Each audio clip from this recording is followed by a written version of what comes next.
बच्चों, स्वागत है आपका अपने YouTube चैनल पे। और आज की वीडियो में हम पढ़ने वाले हैं कक्षा 8 की हिंदी से पाठ 10 भक्ति के दोहे का भाग 2। इसके पहले वाले वीडियो में हमने भक्ति के पद में मीराबाई के पदों को पढ़ा और आज की वीडियो में हम रसखान जी के पदों को पढ़ने वाले हैं।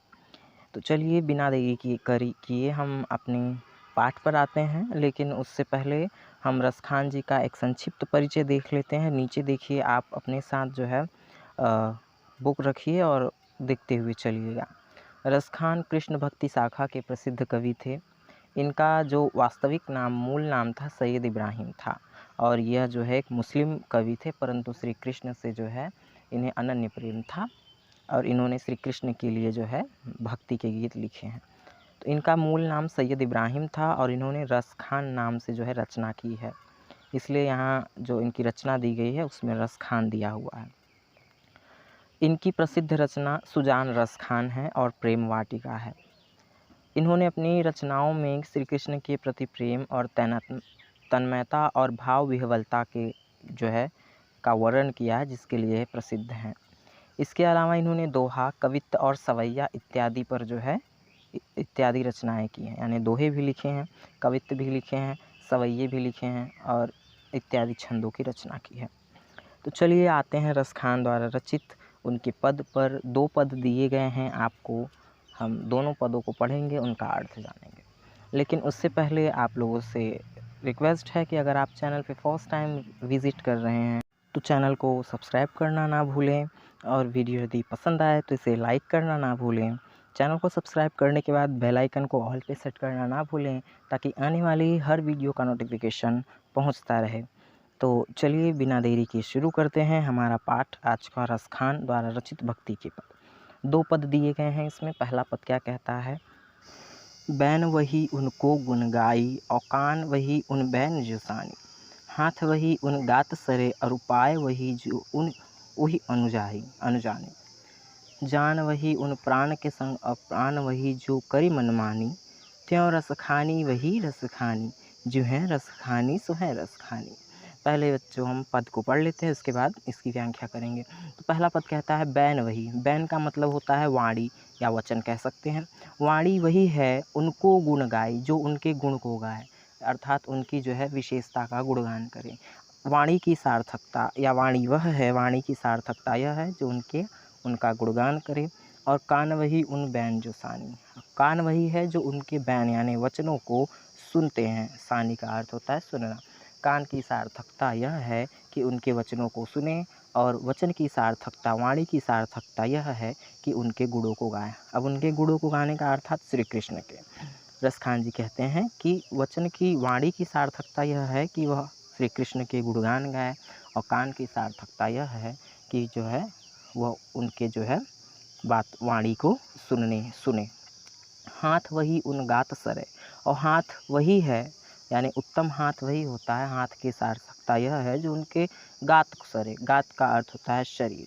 सरे यानी स्पर्श करे, जो उनके शरीर को स्पर्श करे। और उपाय वही जो वही अनुजाई, और पाँव वही है जो वही अनुजाई। अनुजाई का अर्थ होता है अनुसरण करे, जो उनका अनुसरण करे। पाँव वह है जो श्री कृष्ण का अनुसरण करे। हाथ वह है जो उनके शरीर पर फिरे, और पैर वही है जो श्री कृष्ण का अनुसरण करे। जान वही उन प्राण के संग, और जान वह है जो उनके प्राण के संग हो, अर्थात मन वह है जो उनके प्राण के संग हो। और मान वही जो करे मनमानी, और मन वही है जो उनके मनमानी श्री कृष्ण के मन के अनुसार करे। और त्यों रसखानी वही रसखानी, जो है रसखानी सो है रसखानी। अंतिम पंक्तियों में रसखान जी कहते हैं कि भगवान जो श्री कृष्ण हैं वह अपने भक्तों से नाराज़ नहीं होते और उनसे प्रेम करते हैं। और कहते हैं रसखान जी कि जो रसखान है वह रसखान है, और उनसे नाता जोड़ने से जो है उन्हें सुख ही प्राप्त होता है। जो व्यक्ति श्री कृष्ण से नाता जोड़ ले तो वह उससे जो है आनंद ही सुख प्राप्त होता है। तो एक बार फिर से केवल इसे मैं हिंदी में बता देता हूँ।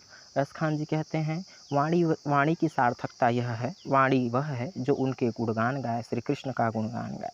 और कान वही है जो श्री कृष्ण की जो है बातों को सुने, उनकी वाणी को सुने। हाथ वही है जो श्री कृष्ण के शरीर पर फिरे, और पाँव वही है जो उनका अनुसरण करे। और जान वह है जो उनके प्राण की संग हो, और मन वही है जो उनके मन के अनुसार कार्य करे। तो ऐसा व्यक्ति तो जिससे श्री कृष्ण से नाता जुड़ जाता है तो उसे सुख ही आनंद की ही प्राप्ति होती है। अगला नीचे का पद देखते हैं बच्चों, क्या लिखा है। रसखान जी कहते हैं, या लकुटी अरु कमरिया पर राज तिहूँ पुर को तजिडारो, आठों सिद्ध नवों विधि को सुख, नंद की गाय चराई बिसारो। रसखानी कबो इन आखिन को, ब्रज के बन बाग तड़ाग निहारो, कोटिक है किल धौत के धाम, करील के कुंजन ओ परिवारो। रसखान जी कहते हैं कि श्री कृष्ण जब गायों को चराने के लिए जाते हैं तो गाय जब वो चरा रहे होते हैं तो रसखान जी कहते हैं, या लकुटी, लकुटी का अर्थ होता है लाठी, कि वह जो लाठी लिए हुए हैं गाय को चराते समय, उस लाठी और कमरिया, कमरिया का मतलब होता है कंबल, जो उन्होंने कंबल ले रखा, उस लाठी और उस कंबल पर राज तिहूपुर, तिहू यानी तीनों पुर यानी लोक, यानी तीनों लोकों का जो है, यानी वो लाठी और कमरिया यानी जो कंबल है उसकी सुंदरता ऐसी है कि उस पर तीनों लोकों को जो है त्याग दिया जाए।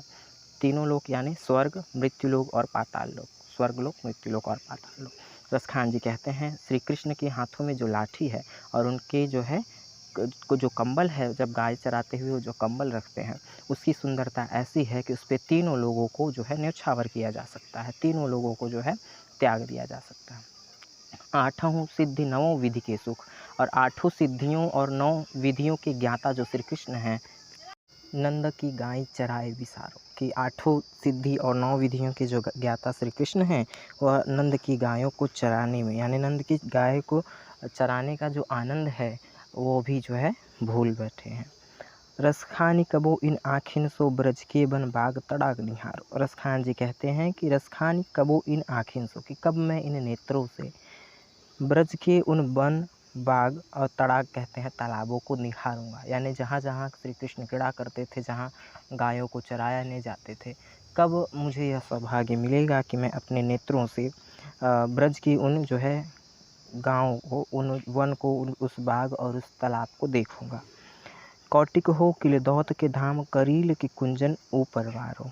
रसखान जी कहते हैं, करोड़ों जो है स्वर्ण के धाम को जो है उस कटीले कुंजों पर वार देना चाहिए। कौटिक हो किले धौत के धाम, करील की कुंजन ऊपर वारो, अर्थात करोड़ों, कौटिक यानी करोड़ों, किले धौत यानी होता है स्वर्ण के धाम को जो उन कुंजों पर वार दिया जाए, यानी उन कुंजों पर जो है न्यौछावर कर दिया जाए जहाँ पर श्री कृष्ण अपनी गायों को चराते हैं। तो बच्चों, इस प्रकार से हमारा ये रसखान का पद भी समाप्त हो गया। आशा है आपको वीडियो पसंद आया होगा।